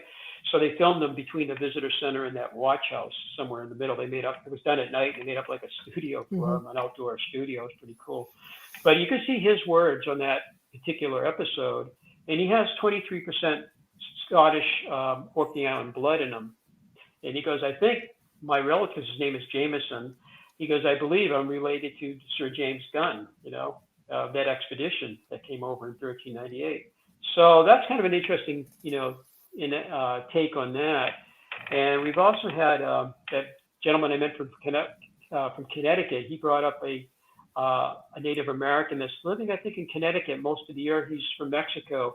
His ancestry talks about them coming all the way up in the ancient times, prehistoric times, into the New England area, And coming right up the Hudson, and from Mexico, and they did that, I guess, on a sort of a routine basis.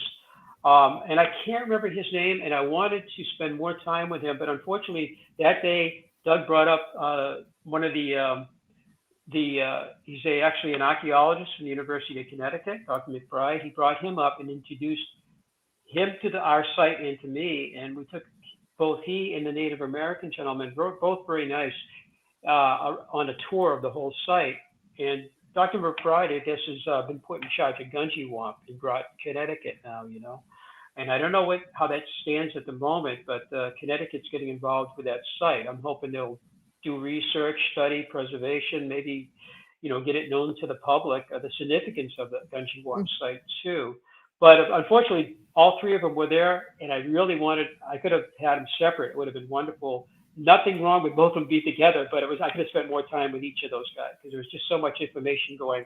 I was like, a little overwhelmed with everything you're talking about. And Doug too, 3 people. And then we've had some other Native Americans too, more recently up there. We've done some smudge. I think it's smudge, the ceremonies with them and everything. And I'm trying to think, I know there's another one too we've had up. So that the oral tradition is so important. And if they're willing to tell us, we might have a lot more light shed on what these were. It almost seems to me and I don't want to put words into their mouth. You see these we have 16 serpents from about 27 feet up to 2,550 feet in length. It's almost like they could have been done at different times, and it might be something in honor of their ancestors or their family. We're not really sure. The possibility the serpent may have come from, we have snakes, of course, but also the constellation Draco in the Northern Hemisphere. When you go to the Great Serpent Mound in Ohio, and there's supposedly 95 of those going all the way out to Iowa, One up in Michigan, I did a radio show not too long ago. I don't know if Mark you were involved with that one, but the part of the AA, what is it? PS? PS, yes. They were the husband and wife team that do. Yeah. They're both. Yeah, they said that one of their serpent mounds up there was recently destroyed. So that's a shame. We need to continue civilization, but ask if you're going to put up homes or whatever they're doing is to build around these things and try to preserve them as much as possible. But in that case, that one was bulldozed away. And I'm sure the bulldozer operator and the construction had no idea, they're just up there doing their job. Unfortunately, the thing was destroyed, it's gone now. They just have pictures of it. So preservation's a big thing, and educating people, I think, about these things. That's such a cool story, though. You can see where they actually borrowed from a serpent well to build a colonial wall, I guess, or post-colonial wall, That's interesting, It's very, very interesting to me. Most of ours are pretty much pristine. Most of the damage was done on the main site by the family and then by the quarrymen. Fortunately, because these other things were out in the woods, I think they were kind of not touched, you know. I mean, trees fall on them and that kind of thing, and the uproot. But our serpent walls, for the most part, I think are in pretty good shape, except normal wear and tear and stuff like that. And they are built on bedrock, not on the earth, so we don't have that frost action quite as much. You know, there is some little bit of that, but one of ours has a really wide mouth. I mean, the Great Serpent Mound has maybe an egg. I know there's been some altered when they did some repair work and excavation. It may have been a standing monolith in the one in Ohio.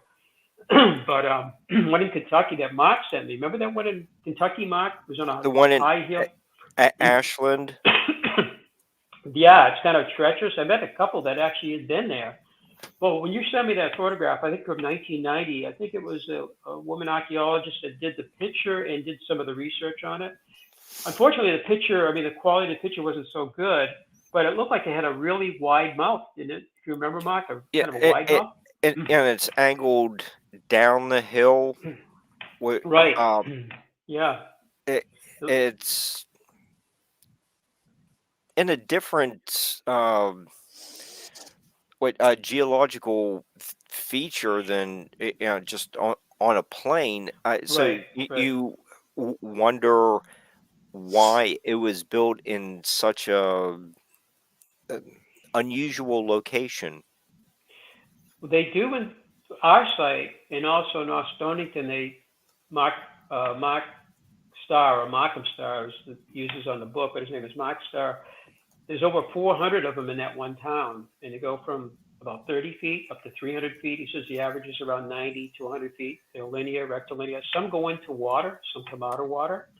But the one in Kentucky has a wide mouth, and that reminds me of the one near our lower well, because I've been looking at that for years. And that's where everybody comes into our site, goes up. Before you get to the main site, you go right by the lower well, and you see the wall there. Not only is that interesting, it goes into the main site through the chain link fence where that boulder is, which I think could represent prey or it's pregnant, but it has a 90-degree tail with a boulder at the end of the tail. But the other end of it, it's kind of running, it's heading south, like a lot of ours seem to be in a southerly direction, but not all. This one had this wide mouth, and once I saw that photograph you sent me, you know, it's funny how that works. I really caught my eye. I said, I think this is a wide mouth serpent. And you can see where it actually, the wide mouth, and then it kind of has like a little bend in the wall where the lips would be, you know? And it faces the swamp. It's almost in a swamp, and it's by the lower well. But Mark Starr says some of his come out of the swamp. Some of them, I think, go into a swamp. So we have that too, you know, with this wide mouth serpent, you know. So that was good. That kind of thing. It kind of, you know, when you see other ones, it brings up more ideas. I think it really does help, you know, puts it in perspective, I think. So, yeah, I mean, they're in Canada too, you know, the serpent walls. And there's one in Indiana at Mound State Park. And I got a picture from 110 years ago, and it actually looks like our S-shaped serpent going in the water. And I just talked to some people that had been there. It was a couple with a younger son, and they said, yeah, I don't think you can see that anymore. I said, do you think that either when I did the Google Earth, I went down to that, it's called the White River, and when you go up and down the river, you can't see it. And I'm wondering if the water was high and it's underwater, or whether in 100 years it's been ruined, you know. Were people kayaking and canoeing through there and, you know, they got sick of hitting rocks? I don't know. I have no idea. But I did call Mount State Park up and I talked to a woman there, and she goes, I'm not aware of that. I call back tomorrow, call this woman up. She might have a better idea. This is like 2 years ago. And I called back and I could never get a, you know, I tried once or twice and I couldn't get through. So I never pursued it any further. So, but it looks like a stone wall, like our S-shaped one going in the water, right in the river, the White River of Mount State Park. Yeah, Dennis, since you were talking about the different serpentine walls across the country, you know, and in this little segment you were talking about the Serpent Mound, the serpent in Ashland. There was one in Logan, West Virginia. So you have kind of like a straight line of at least 3 of these. What do you think this pattern is saying about the communication of the native peoples at some point were they all these different serpent effigy type mounds, showing like some kind of continental cultural unity, or just regional? Well, that's a great question. I mean, we know Native Americans traded extensively across really, broad areas. As you go to Cahokia, see shells from the Gulf, and maybe obsidian from Wyoming, flint from up from Michigan, mica, I think, from Care. It's, all that mound thing that we did, is that 3,700-mile thing. And I've been out there before, and I was training out west. I went to like Cahokia before and stuff, but they traded extensively, long distances. And they're like, I don't know if I mentioned Weed, California. I got, I think it was Doug, that gentleman from Connecticut, sent me 110 pictures from Weed, California, right by Mount Shasta near Redding. And there's walls that have one of the latest type of wall patterns we see is the zigzag wall. And we have one at our site that Doug saw and said, Dennis, you have one. They're in Connecticut and elsewhere. They zigzag. We don't know the significance, but they're out there too, Weed. But I think we have two zigzags. Doug found one, and I think there's another one. I'm going to have to check it. Maybe I can show it to Doug and see what he thinks about it. I hate to jump to conclusions, but it looks like a zigzag wall too. He's more the zigzag expert. But anyway, Mount Shasta they have chevron-shaped walls, and we have a couple of those at our site. But they have the serpentine walls out there too. And supposedly, and I hate to spread rumors, but they're in Oregon and Washington State. People have seen them, but I haven't seen the photographs. I'll just throw that out there. I'd like to see the photographs of that. But they're in Alabama, and I think his name is Harry Holstein from Jacksonville State University. I was communicating with him. I think Doug or somebody pointed me. Oh, Dr. Little from Memphis. Dr. Little. He said, you got to contact this guy on. He's been working on his serpent wall since the 1970s. And he's got a 40 square mile area of standing stones, cairns that are very, very large, though, on a big scale, and then serpent walls and some other features. So I started communicating with him in 2020 during COVID, and he invited us to meet him at the university, and then he'd take us out and show us. And he calls his walls, he calls them rattlesnake walls. They said to be on a little bit smaller scale than the ones that we're kind of familiar with, but they're stone walls that look like a snake. And again, he's been working on those since about 45 years. He's been working on those. He is aware of the ones in the Northeast too now. I've seen a couple of his things he's put out mentioning our site, some of the other sites, the Hudson Valley and stuff like that. So they seem to go from Winnipeg all the way down to Alabama, from our site all the way through the Hudson Valley. They're in Rhode Island too. The ones Doug said in Rhode Island tend to be more of the curved type of serpent walls. There are curved ones in North Stonington and Gunjiwamp, and I've been there several times. I never noticed the serpent walls, but they say that they have the serpent walls there too. I've got to get back to Gunjiwamp. It's only a couple hours from here. But the Hudson Valley's loaded with them, and you mentioned so many other areas down there with those serpent walls. Our whole mainstream archaeological establishment should be, looking, so they should be so interested, so objective, looking at these things. Part of the problem is some of these are being destroyed, and with respect, of course, to the Native Americans and everything. But these things are out there from the East Coast to the West Coast into Canada to the to the Gulf, and yet they don't even recognize them. Our area, again, anything pre-colonial. Our archaeologist is the president of the New Hampshire Archaeological Society, joined us in 1989, just retired 3 years ago. She moved to Florida. She's with her daughter. She visited us in the spring, but we were I think we were out west traveling when she came, I think, or it might have been up Maine, I think, camping possibly. But I said, your colleagues, they don't look at standing stones, chambers, serpent walls, these windows, any of these stone features, these lithic features. They don't look at them. They're looking at pots and pottery. They might find a habitat site or a burial or workshop area, but they don't really get into the stone thing. They kind of almost ridicule, and some of the professionals have actually said these things are all a bunch of farmers' constructions, and that has led to the damage and destruction, both by vandals and by people tearing them down. I don't know what their legacy will be someday, but I think they're wrong, I think it's going to be a mark on them someday in the future. You know, we know Yeah. certain individuals that are really up there that are just all their hoaxes, our site, hoax, fake, fraud, misinterpretation. Some crazy farmer built. I mean, a lot of crazy farmers out there, you know, building these things because they had nothing Yep. better to do. And actually, was a shoemaker. Even a farmer. We got Five-generation about, shoemaker. yeah, Dennis, we got about 5 minutes here in Oh, okay. Graceville in Florida, where I'm at, Graceville, Florida. There's a Bible college that just ripped down a place called Heritage Village. That was this place where monks and natives got in a big fight over a native that didn't want to have one wife, and it was like a revolt. And they had all these, like, oh, I called it Little House on the Prairie. They had all these old churches and houses and stuff, but they basically just ripped it down to shreds and then refused to answer the newspaper about it at all.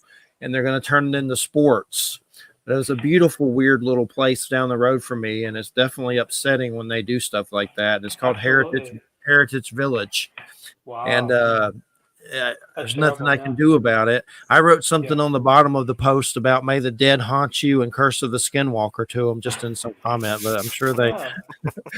Well, I was just playing scary. around, of course. destroying history and prehistory, because you can only learn from history, you know. And the national parks are like love and care. Actually, I met the lady last week. A lady was in, and she was English. She went into the tour. My wife handled her. When she came down, I said, "Oh, where are you from?" She goes, "I'm from England." She goes, "She's one of the administrators at Stonehenge. She loved our site. She bought our book, and then she gave me her name and everything. If we visit, I've been to Stonehenge many times, but I've never been in.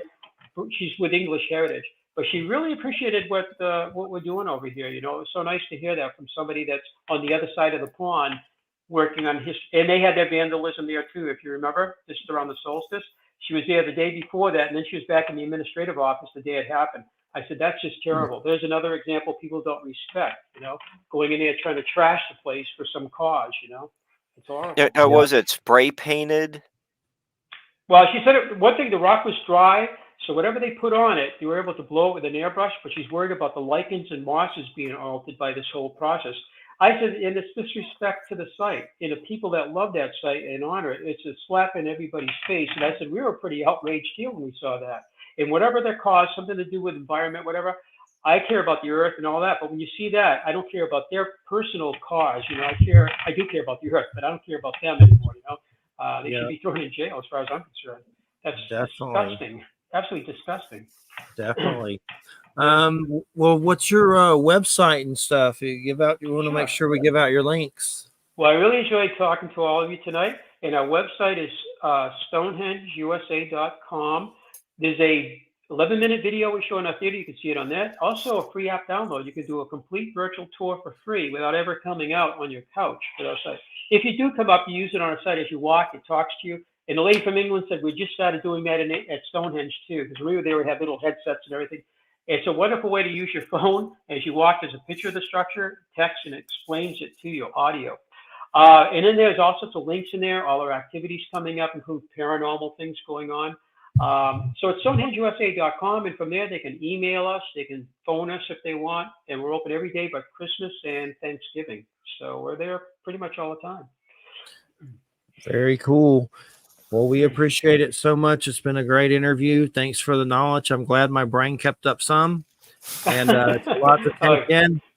I want to go to Transylvania and find Dracula's head one day, and I never will. But hey, it's an interesting fiction horror novel. You never know. You never know. Yeah, I've been studying Vlad the Impaler a lot. Like, there's crazy books on it. Like, there's one book I just found on Audible that's just like 400 pages. It's just insane about Vlad the Impaler. But yeah, we appreciate it so much, and keep us in the loop on future projects. And I'm glad that we can get into the paranormal a little bit with you. That's always fun. So we appreciate it. Thank you so much. Thank you again. Have a wonderful fall, and I'd love to be on your show again. Thank you so much again. And thank you, Mark, and thank you, everyone. Take care. Thank you. You're listening to United Public Radio, 107.7 FM, New Orleans. Steve Ward. And then the next week is Charles Liu on quantum physics. And then a Jim Morrison show, The Doors, and then Father of the Crossroads, our Halloween show. And that's our October. Everybody have a good weekend. Good night, everybody. Thank you.